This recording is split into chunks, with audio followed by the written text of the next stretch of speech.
Welcome to Dr. Charles Speaks, a podcast for now.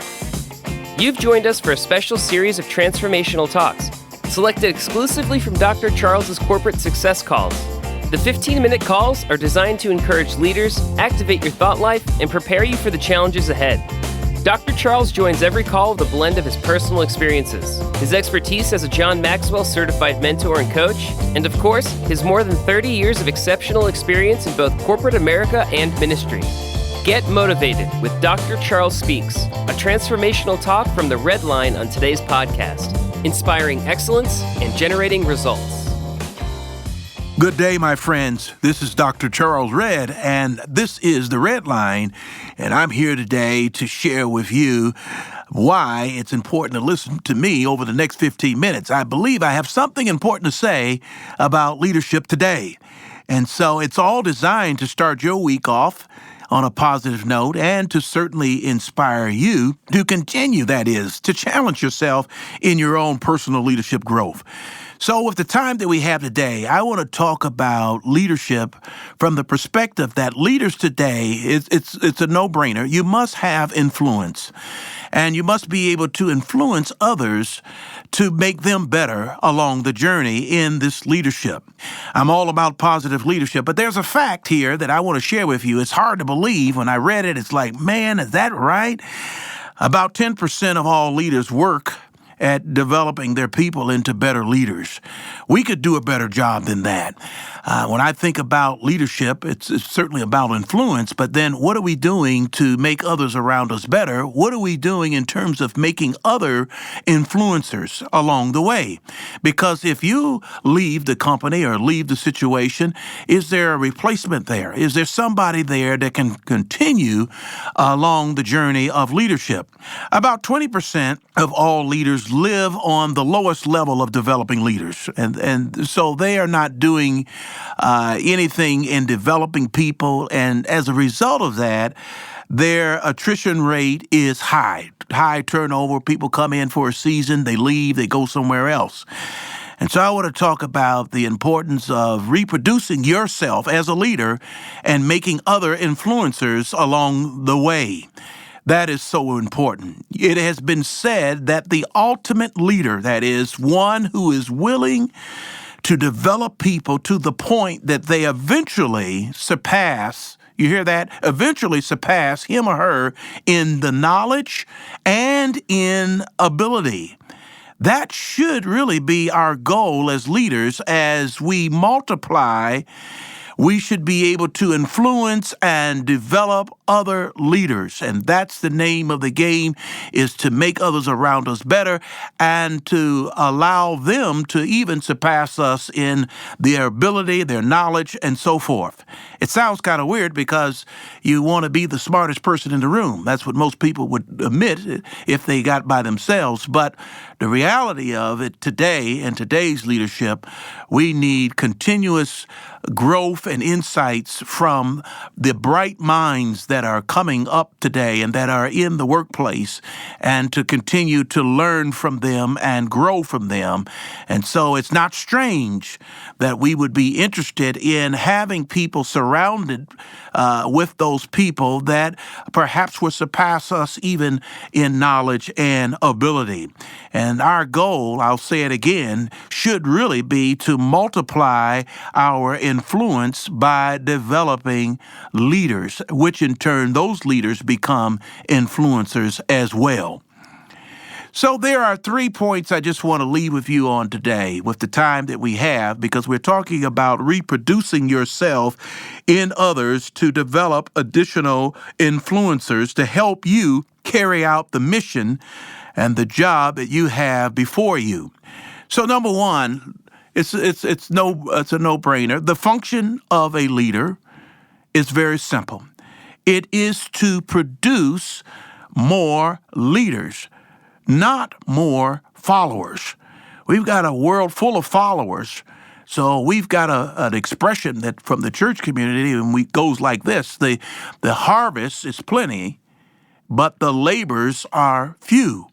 And so we need laborers, leaders, that is, to ultimately make new leaders and that will shrink the numbers of followers.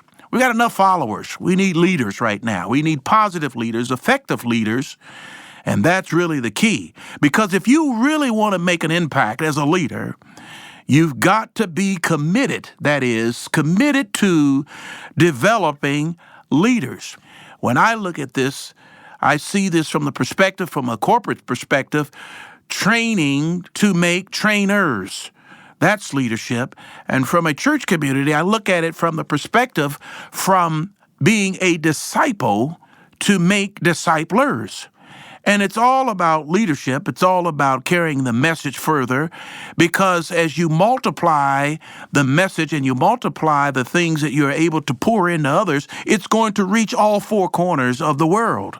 It surely will make a difference. As I've said before, we've got enough negativity out there. We have enough followers. Now our job is to identify followers and make them become leaders, because when it's all said and done, my friends, teaching others to become leaders is really like handing off the baton in a relay race. That's really what it's all about. And if you run well, but are unable to pass that baton to another runner, then you lose the race.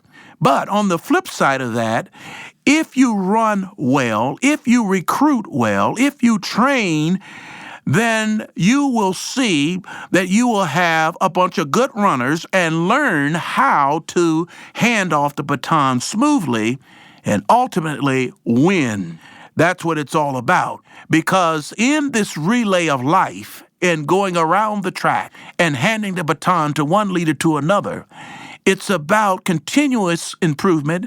It's about celebrating the victory, not just by yourself, but everybody has a part in the race to get to the ultimate finish line and to continue to grow on. That is so important. So that number one function of a leader, it's to produce more leaders, not more followers.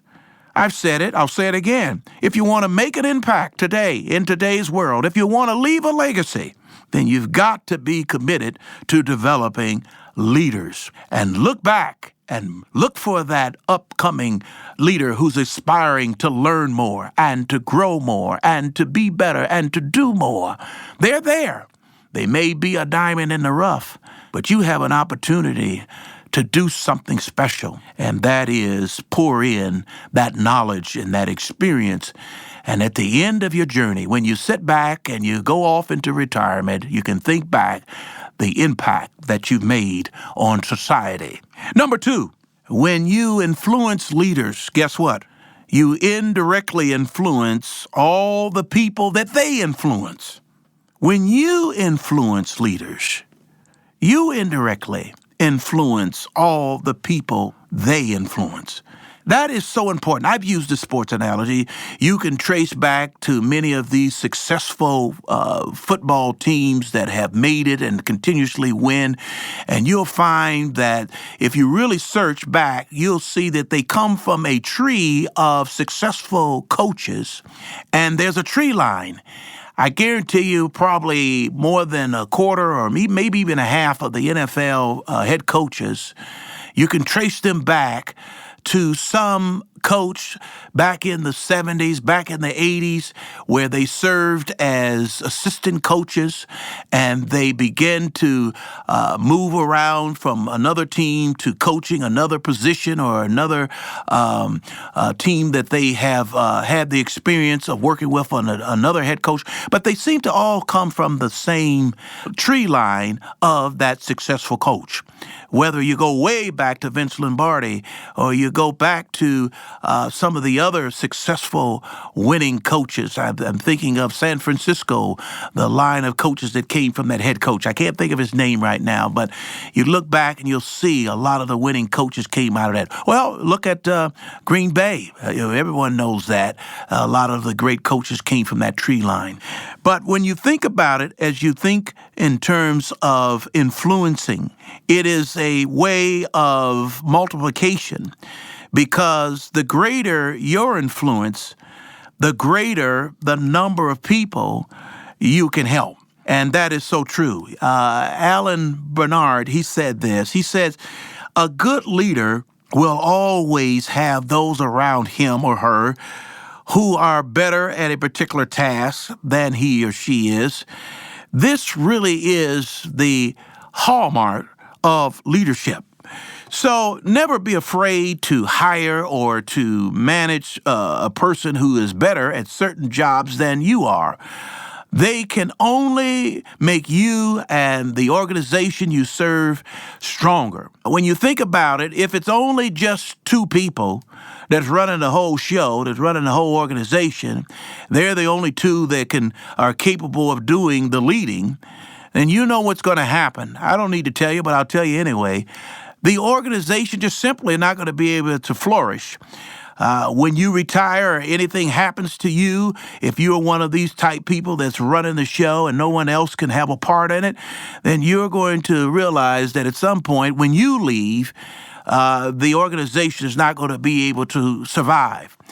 I've seen this in church organizations where the pastor has served for many, many years, and I'm not putting down pastors, but if they're not passing the baton, if they're not preparing for their exit, then what happens when they leave, you find that there may be a church split. There may be a struggle for who's going to take over, or someone takes over who's not quite ready, and they just pretty much start all over from scratch and try to build from there. And it's hard to do that. But when you are able to be in the land of the living and then put a transitional plan together, then you're able to have a smoother transition when it comes time for you to leave the scene, whether you forced out or whether you are retiring or whether you just simply died in office and service. There is a plan for you. But the reality of it is that it takes a leader to not be concerned so much about someone taking your spot before your time is up, or being insecure, or being afraid to hand the baton over. You got to be a big person in the sense that if you take all of the insight and all of the knowledge together, you'll realize that you're doing your congregation, you're doing your organization, whether it's corporate America, you're doing them a great honor when you're able to leave something positive and to be able to allow the dream to continue. So number 2, we said when you influence leaders, you indirectly influence all the people that they influence, and the effect is multiplication. My last point I want to leave with you on today, number 3, being able to lead others begins with leading yourself well. Because the reality, folks, you can't reproduce what you don't have.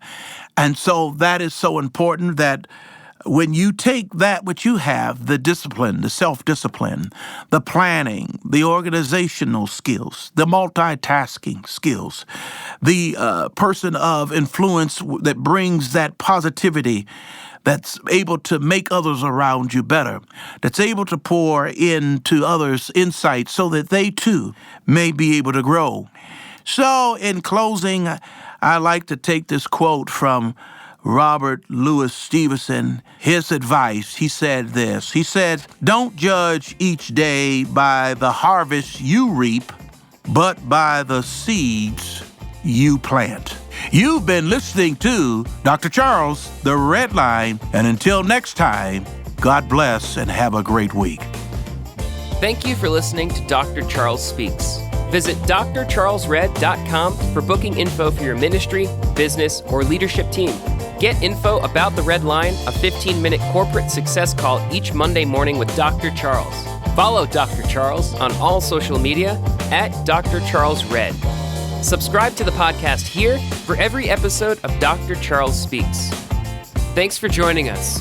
Like Dr. Charles always says, no matter what, never, never, never give up. Until next time.